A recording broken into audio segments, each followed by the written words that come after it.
and good morning to everyone. It's great to see everyone again a year down the line.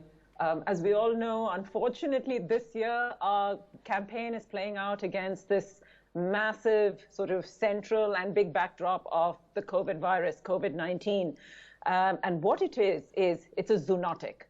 So I'm going to do a quick primer on that. But basically, what we should understand is that the coronavirus represents as a disease, but what it is an environment problem. So what is a zoonotic?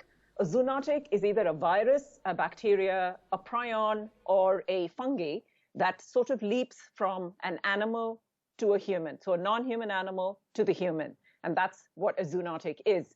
And with the way our biodiversity is collapsing and with the way the environment is getting degraded, we are very much in danger of sort of, having these pandemic cycles come around more often, and that could be a major problem. So this is something that we need to really, because of this pandemic, learn from this and see what we can do.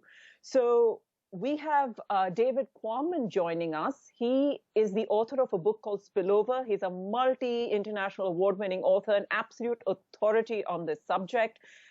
He started writing this book 10 years ago, and 8 years ago, in this book, he sort of predicted a zoonotic. So I would like to ask David Quammen, who's joined us, my first obvious question. You predicted this zoonotic in your book 8 years ago.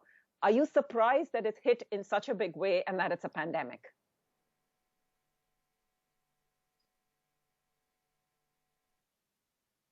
To a select group of disease scientists, very smart men and women who spend time out in the field researching infectious diseases, zoonotic diseases.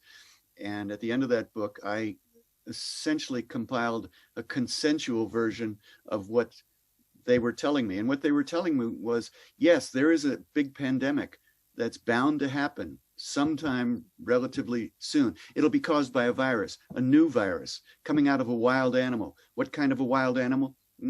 Possibly a non-human primate, possibly a bat. What kind of a virus? Possibly a coronavirus or an influenza virus. Those were the most dangerous. Where might that happen? Well, someplace where humans come in contact with wild animals, in a forest that's being disrupted, or perhaps a wet market. Where? Oh, possibly in China. They told me this, and I put this in my book, and here we are. So am I surprised at the scope of it? No. When I heard in early January, mid-January, that this cluster of cases of abnormal pneumonia in China, in Wuhan, was caused by a novel coronavirus, immediately I thought, oh no, this could be it. This could be the big one.